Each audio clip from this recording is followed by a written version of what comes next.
In this guide, why refresh tokens are the highest value credential in an OAuth deployment. How rotation on every use plus reuse detection turns theft into a self-signaling event. What sender-constrained refresh tokens with DPoP and MTLS add on top.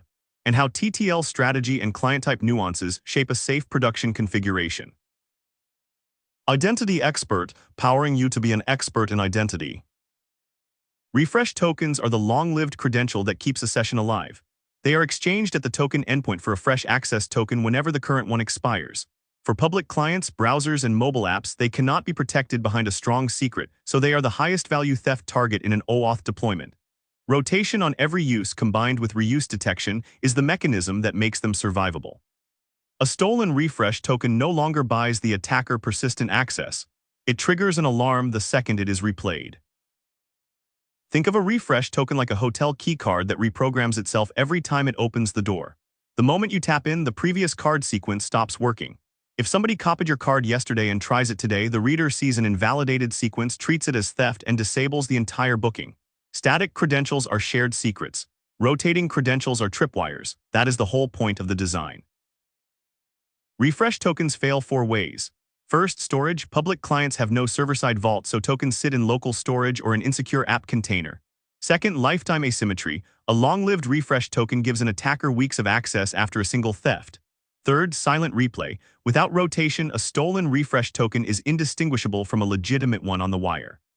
Fourth, missing revocation.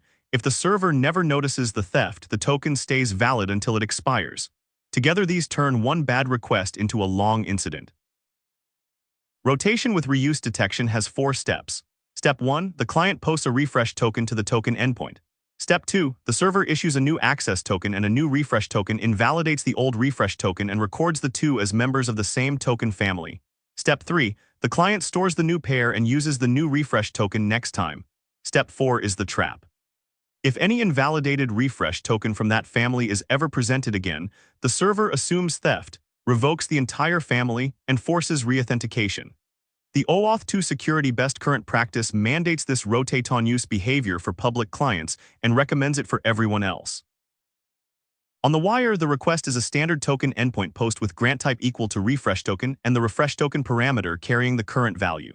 The response returns a new access token, a new refresh token, and expires in value and the token type.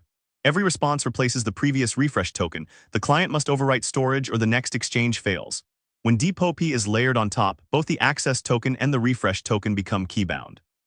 Every refresh call must carry a DPoP proof signed by the client's private key, and the server rejects any request whose proof does not match the key it recorded at first issuance. 3 threats matter most.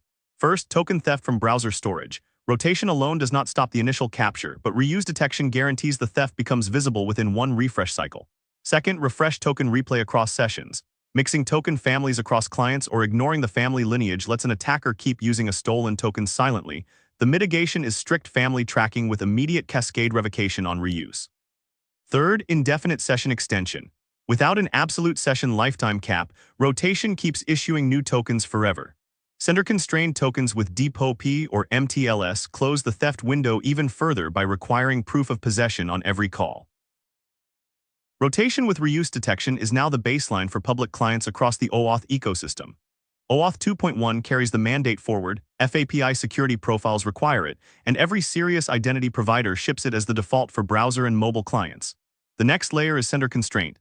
DPoP is stable, MTLS is production-proven in high-assurance deployments, and both push refresh tokens toward being proof-of-possession credentials rather than bearer secrets. The direction is settled.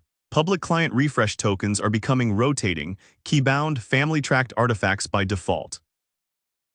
The main references for this guide are RFC 6749 Section 6 on refresh tokens, the OAuth 2 security best current practice published as RFC 9700, RFC 9449 on demonstrating proof of possession, and RFC 8705 on mutual TLS client authentication and certificate-bound access tokens.